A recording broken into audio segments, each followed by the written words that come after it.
Welcome to another episode of Behind the Dreamers. I'm Jennifer Loading, and we are talking to the achievers, the creators, the magic makers, and the dreamers. These are our friends, these are your friends, and they are living the extraordinary.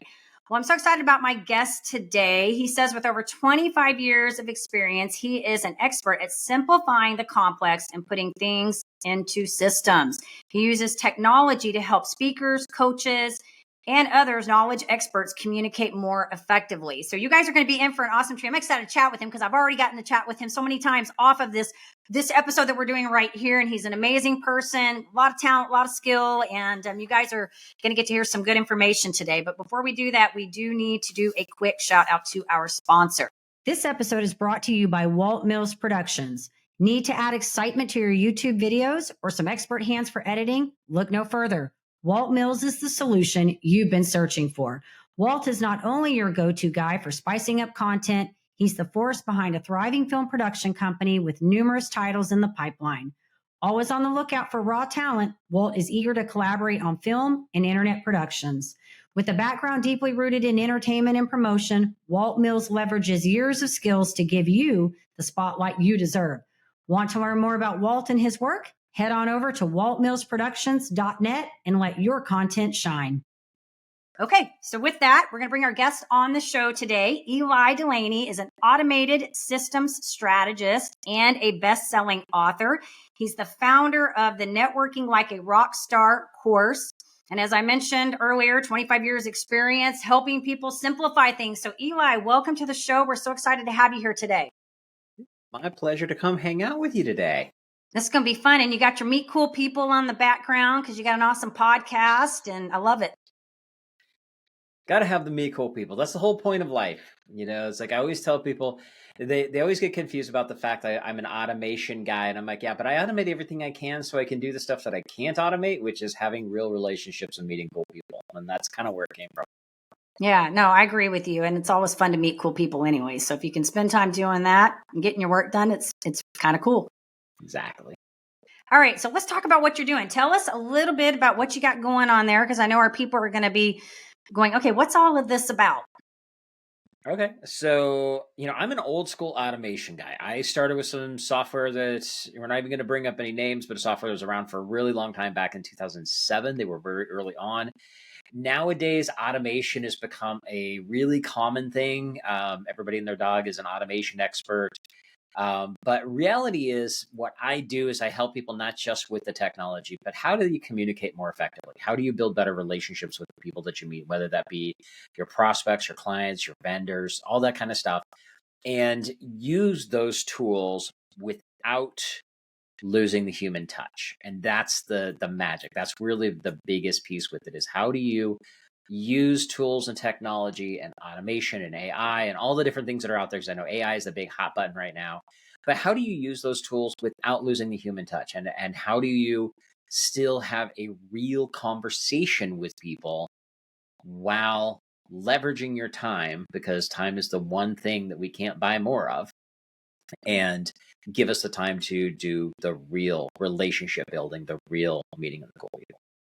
Yeah. And I think we've kind of have touched upon that. You mentioned that in the very beginning about setting things up so that you can do the cool things that you want to do. Right. And I think that, I think in a time where everything is so busy, and I always say, I feel like we always say times are busy. I think they're just always busy. I think no matter where we are in the cycle of life, we're busy. Right. But I do think that there's some truth in that when we can get systems in place, whether that be in our careers, our personal, whatever that is, we get these systems in place. It gives us a flexibility to do the things that we want to do and also become more effective in the things that we want to do. Right. And there's a couple things. Like one of the things I teach a whole principle, what I call entrepreneur ADD, which is automate, delegate, and delete. So automate what you can, delegate the stuff you can't, and delete the crap you shouldn't be doing anyway. And when you go through that 3-step process, what ends up happening with it is it frees you up to do the things that can't be automated, delegated, which are the relationships. And that relationship could be going to events. One of the things I love to do, I love to go to events as a speaker. I love being a speaker. I love getting on stage, but really the magic happens when I get off stage and have conversations with people. That's my favorite part. Me Cool People got started literally because in 2019, I was traveling around the country speaking at different events. And I would literally, it's like, I might be speaking, but after I get off stage, somebody's like, that was great. Thank you so much. Which I always love and always appreciate that. But I'm like, thank you. That was awesome. By the way, I'm going to get some people together for dinner. Why don't you come join us? And we would have 10, 15, 20 people to get together, and we would go to some weird oddball place. I wasn't going to fancy dining. I would go to the hole in the wall that had the best food and the best environment and have the most amazing conversations. And when you can set your business up to do a lot of that stuff, the behind the scenes, the heavy lifting stuff, the stuff you don't really want to do or don't like to do, and to free you up to have those kind of events, that could be a business event or going and spending more time with your family. It doesn't really matter what you do at the time, as long as you're doing something that's of value. And that could be spending time with your family, spending time with relationships, helping your highest level clients in a more intimate way, whatever that is. And whatever that is gets you excited. That's what it's all about. That's what automation is really designed for. And so that's where I like to help people with getting those pieces and those foundations in place. I like the ADD. Say that again. I like that one. That part right there is like sticking in my head. Oh yeah. So I always say we go into automate what you can, delegate what you can't, delete the crap you shouldn't be doing anyway. Yeah. That is entrepreneur ADD. Yeah, I love it. That's what's sticking in my head right now. There's a lot of good takeaways there though, Ely, because I think we get so hung up on busy work, doing tasks, and we think that, because oddly enough, I work with a lot of ADD, ADHD, whatever you want to call these kind of, I work with a lot of them. They somehow gravitate towards me. And one of the things I always talk about, because you hear from them a lot of times, is that they have trouble focusing on what's important. And I think as a whole, as entrepreneurs, a lot of us have trouble with focusing on what is important, right? So I think what you're saying is so true there, because we'll get boggled down in things that really don't contribute. There are things that probably need to be done, but they're not really what I like to call income producing activities. They're not things that are going to generate income for us or really put us into our zone where we're doing something that we are really gifted at doing. Like I talk about mine. If I talk about me, like I'm a forward facing person. I love having conversations, communicating. I'm a seller.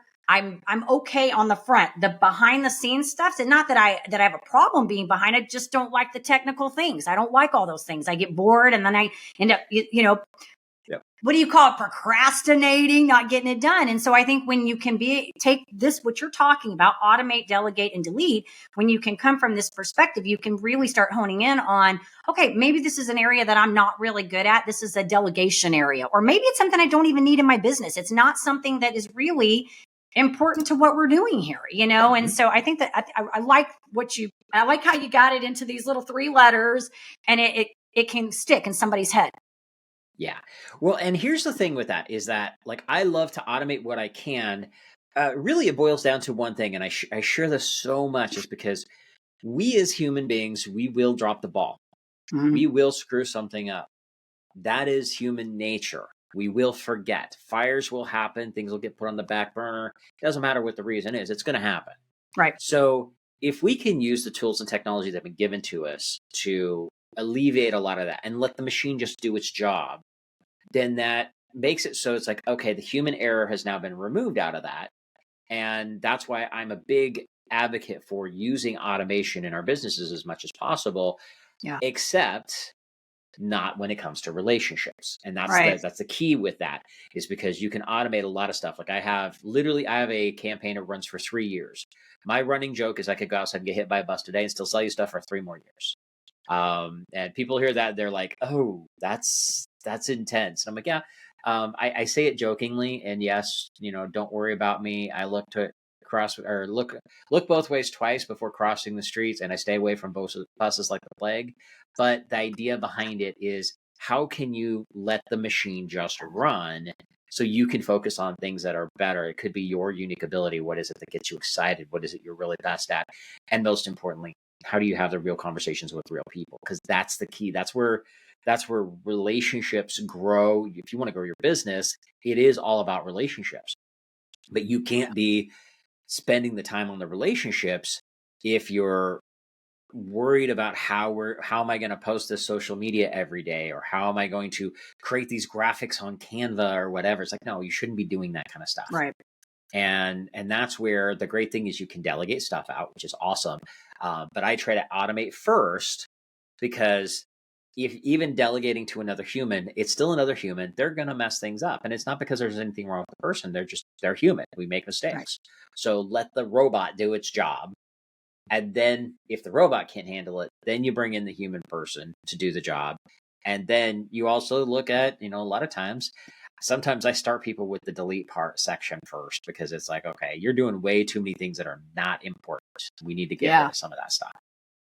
It's amazing too, when you look at other people's activities, right? And you do that, you look and go, why are we working on this? This doesn't, do we even need this?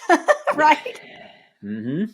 Yeah. We're all guilty of it. I think as entrepreneurs, we all are. We all have to take stock of how we're running our businesses and where we're putting our energy. And I do agree with you. Relationships are the most important. It's one of the things, having been in the background with Mary Kay for as long as I was, I recognized that we were all about building relationships, but I didn't really even understand how important it was, even in that context, until I went out on my own and started really understanding the power when you really get to know people, and how you can benefit yourself and them both when you get to know people, right? Because we used to always say, Mary Kay, nothing happens till something's sold. And you ain't going to sell anything unless you get to know people, because you can't, you may on an off chance make a sale to somebody on a quick sale, but in order to retain a client, you're going to have to build a relationship. So I love what you're doing.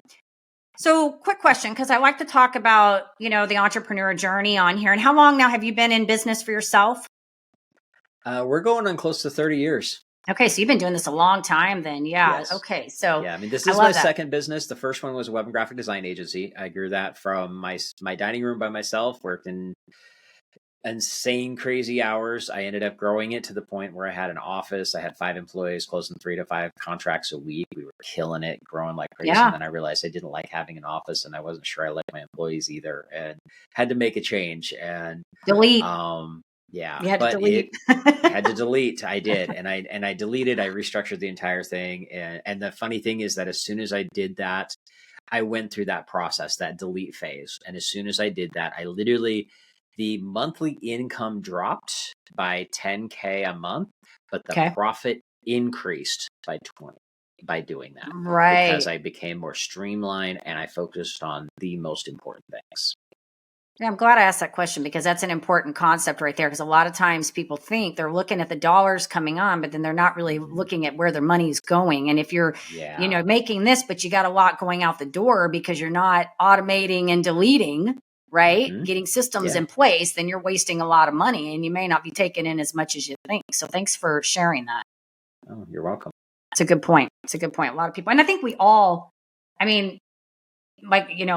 I think all of us, some entrepreneurs, I feel like, get in and they stay in their same, they get their business and they kind of stay through the whole time in that same. And I think a lot of us, we sort of evolve, and sometimes it, goes into something else. But I always talk about these nonlinear paths, and I always feel like we sort of do similar things, but we get better because we evolve and we figure out where our strengths are, and we extract the pieces that were really good, and we start to capitalize on those pieces, right? We get smarter about where we need to be placing our energy and effort. Yeah. It's, at first you're just trying to survive. Like when you first come out as an entrepreneur, you're just trying to survive and make it in the world as, okay, I'm going to start my own thing. And there's a lot of excitement with that, and it's new and it's scary. And so you're fumbling a lot. Over time, you start realizing, okay, here's the things that I'm better at. Here's the things that I might be great at. And this is a really important one, because I've suffered from this multiple times. This is stuff that I'm really great at, but I hate doing it, so I shouldn't be doing it. And over time, you kind of need to document that. You need to really write down, these are the things that I'm great with. These are the things I'm not great with. These are the things that I enjoy doing. And these are the things I can't stand to do. And really write that stuff down, because that will shortcut your learning curve and your growth and scaling capability once you define what those pieces are, because then that helps you define, here's my piece of genius and where I should be focusing. and you realize all these other things are things that you really shouldn't be focusing on. It's like, for a great example for me, because I come from a web design background, and I did that, like I said, it was almost 30 years ago. So I have design experience, I have coding experience. But today, when I'm working with my clients, the worst part of my time is when I'm in there helping them screw around with one of their websites because something isn't lining up quite right. And I'm like, why am I doing this? I shouldn't Why be am I doing doing this? Yeah. Yeah. And the sad thing is I actually kind of enjoy it, but it is a very, very bad use of my time. Yeah. And I should be focusing on strategy and things like that. And so you have to, no matter where you are in business, whether you've been around for a while or just starting out, especially if you're starting out, do it now because you'll save yourself a lot of headache down the road. Start making those lists of things that, again, it's like, what are you good at? What are you not good at? What do you love doing? And what is it that you can't stand doing? And kind of put those lists together, and you'll start seeing where in the matrix they all fit in. And those are the things, like when you can, it's like, okay, I don't like doing this thing, but this is a repetitive task. Can I put a little bit of time in that's going to cost me a bit more and I'm not going to like it? But if I put it in now, I can automate it and then it just works. Yeah. Which is what I help a lot of clients with, is like, they're things that they don't like doing and they fumble around them. And it's like, let's put in the work right now, because once you build it once, and you might put in 40, 50 hours to build it in, but the first time it's done, it's literally going to work for you for the next 20 years. Yeah. Is that a good trade-off? Yes. And so you'll start figuring those things out. And again, if you can, anything you can automate, take advantage of that and use it. Anything, again, except your relationships. You've got to have real conversations with real human beings. Entrepreneurs, are you ready to level up your leadership skills? Tune in now for an exclusive offer designed just for you. This is my time. Did you know 63% of consumers prefer businesses aligned with their values? Recognizing your core values isn't just vital for business growth, it's the bedrock of effective leadership. Whether you're a seasoned entrepreneur or an aspiring creator, identifying your core values is a key step in constructing the framework of a successful leader, enabling you to lead authentically, expand your business, and live life on your terms. I never settled on play, putting the kettle to flame. I go 100 all day, foot on the pedal, no brakes. 10, 9, paid on my dues, waited in line, 8, 7. Are you ready to access tools to kickstart your leadership journey? Unlock a treasure trove of insights and get your free resources at www.linktree/JenniferLoading. Take that crucial first step toward realizing your leadership aspirations and elevate your leadership game today. Ready to shine, brighter than all of the That's good, Eli. All good. So because you've been in business for a while, this is probably going to be maybe not a tricky question. I don't know. But I think a lot of times, when people hear these episodes and they hear somebody like you or myself who's been an entrepreneur for many, many years, they look and go, okay, this is where you are right now, right? Like somehow you skipped all these years and went from here to here. And you've said some really valuable things about learning how you had to learn to automate and, delegate and delete or whatever. You've learned these have been skills that you've acquired through your time as an entrepreneur. But for somebody listening to this, they're going, well, okay, so Eli probably, might have had this easy. And you and I both know that is not the case because it never is an easy journey down the entrepreneur path. But I would love to know, like maybe if you can remember a time in the beginning when you were doing this, maybe a struggle aside from the part where you had to learn, to figure out what was good, what you were good at and what you needed to move, and maybe another struggle that you faced coming into this entrepreneur space. Okay. So, we can go back to actually even for my design agency was actually one of the biggest ones, which was when I hit that point, like our business was excelling massively. And like I said, I went from myself out of my dining room to an office, 5 employees, and we were literally closing 3 to 5 new contracts every week. It was crazy. Yeah. But the things that I ran into were, I didn't like having an office. I didn't like having to get up and go to an office every day. But then more importantly, I wasn't happy with the relationship I had with my employees. The staff was just driving me nuts and I was miserable. And I had to go through a come to Jesus moment. It's like, okay, what are we going to do here? And I figured out that it was like, you know what? I just can't deal with this anymore. Because I had one rule with anybody who came working with me, and I still keep this rule. If anybody works with me, it's like, it's real simple. If you're not having fun, get the hell out. Done. Yeah. It's like, And I actually had to go to my employees and I'm like, okay, here's the deal. This is what's going on. And I had all kinds of different problems. I had literally, one of them was freelancing and doing other people's websites while I was paying them to work for me, while I was out doing sales. I had another one who was late every day. I mean, it was just a mess. And I finally was like, no, this is not working. And you guys know the rule. What's the rule? And they all repeated it because they knew the rule. And I'm like, here's the problem. I'm not having fun, but it's my business. I got to do something different. And it was a really, really hard thing for me because I had not just invested in these people that I thought were the right fit. And I had done a lot of above and beyond to help them out with their personal lives and things like that. And so I kind of felt betrayed at the same time too.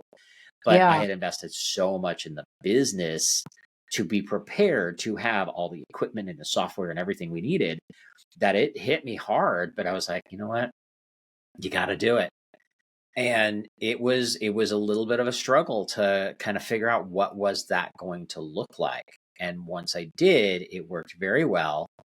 And it's one of those things, it's a learning curve. You know, we all go through these kind of things. It doesn't matter what kind of business you have or how long, or if you have business experience. Like for me, when I started my business, I had no idea. I couldn't even spell entrepreneur. You know, I had no clue what it was. I just knew a that buzzword. It was this really big, long word that sounded fancy. And what ended up happening with it was that I had multiple jobs that I just was miserable in. And we got to a point where, you know, I had multiple bosses that we both come to a mutual understanding that I was unemployable. And so I ended up going out on my own, and I haven't regretted it one day. There are days where I regret getting up in the morning because it's just real frustrating.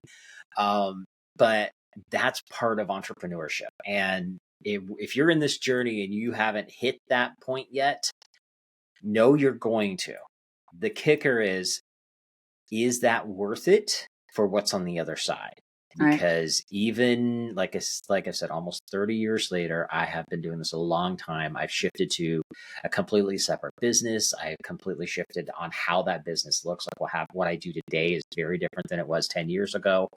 But at the end of the day, no matter what, I've been through so many ups and downs, and most people don't even see what the downs look like behind the scenes. But it is so much better because, most importantly, I know I'm making a bigger impact. And to me, if I can take my knowledge and my wisdom and help other entrepreneurs, because that is part of my unique ability, when I do that, it's all worth it at the end. And I know there's going to be more frustrations. There are going to be other days where I want to throw in the towel and go work at McDonald's. It's going to happen, but I won't do it. I'll keep doing it. And at the end, I'll be like, oh, I'm really glad I didn't make that decision because today's a really good day. And that's just how it works. Yeah. And you've said a lot of really good things there. And I think that, you know, going back to your story, and thanks for coming back to that. That was a good, we probably should have picked up there. That good point.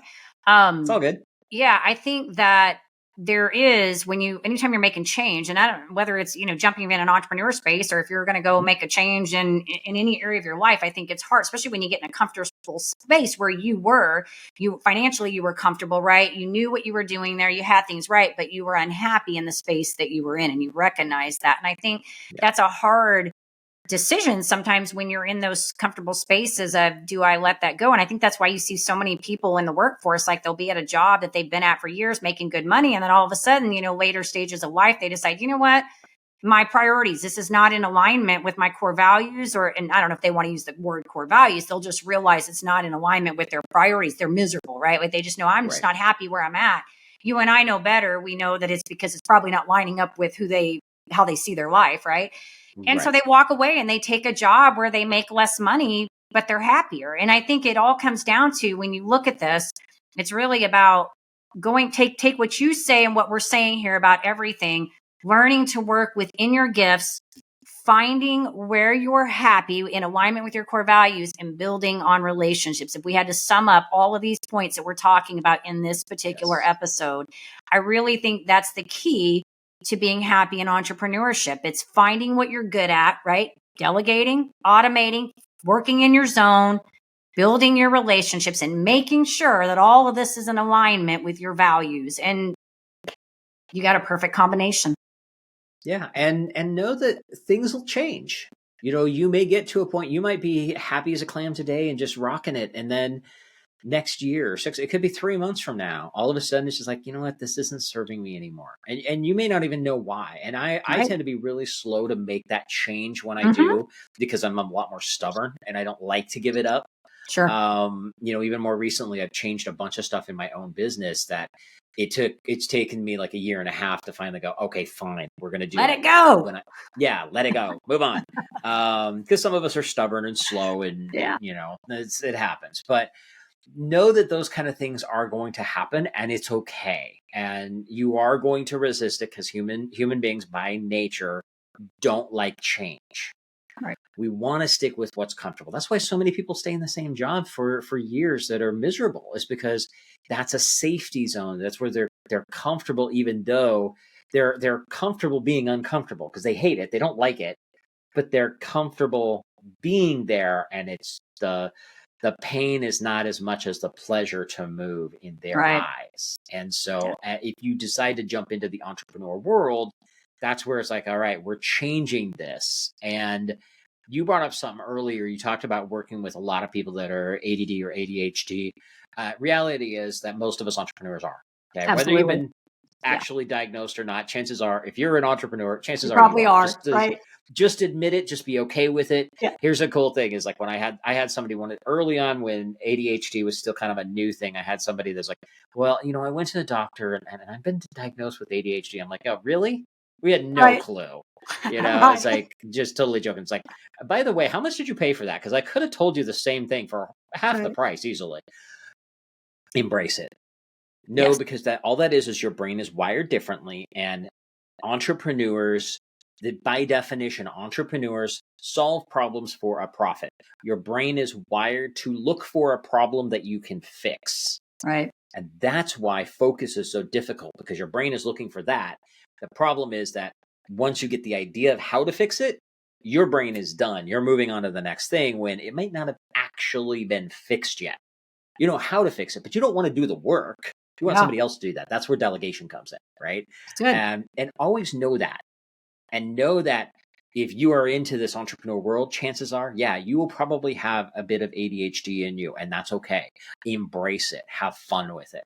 And going back to relationships, anywhere you want to go, the people that you meet are going to get you there. You've got to build the relationships. That is the one key that you cannot skip that step. That's good, Eli. All good stuff. All right. So I want to ask you kind of a fun question. You're going to laugh at this one. If you had to sum Eli up in one word, what would that look like? Oh, walking contradiction. I like it. It was a couple words, but I like it. I have never heard that one before. That's good. You should. You're like living in a paradox, right? Mm-hmm. Yeah. And I can even, if we got a second, I can explain it. My daughter actually called me that one time because people drive me nuts. We see all the silly, all the silly, stupid things. And my daughter's like, you always talk about how you hate people because they drive you nuts, but you love people. You're hanging out, you talk to people all the time. You're like a poster child for what not to do on stranger danger because you talk to anybody, anywhere.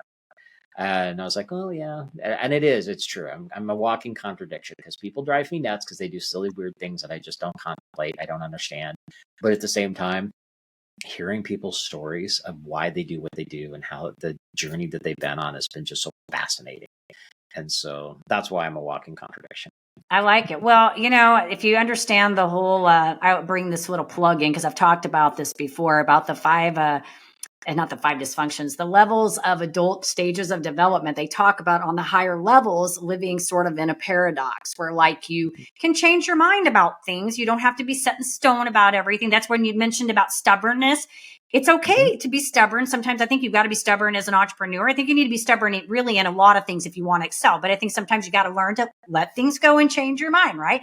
And so I think you can be a walking contradiction. I think you can say one thing and do another as long as you're not hurting anybody in the process, right? Because we humans are complex. And I sometimes say that same thing about people too, because as much as I love people, sometimes they drive me crazy too. The quirky things they do and the decisions that they make and why they do the same things over and over and expect different results. And like, when I talk to people, when I'm working with them, it's like the same patterns of behavior, will come up. And one of my mentors used to say, that which is most personal, I forgot what the last part, but basically what he was saying is that what we think is most personal. Oh, that which is most personal is universal. We always think our things are personal, but the morals are universal, right? Like everybody's got really the same theme. They just go about doing it and they think it's personal, they do it differently and it looks personal. So you watch people and they're complex and they do quirky things. But we know that this is how we thrive. Humans are meant to have relationships and connections. And whether you want to isolate that and say that's only about business, it's not. It's outside of that too. So I think it's okay to be a walking contradiction. That's my point. I like it. It's all good. I'll own that one.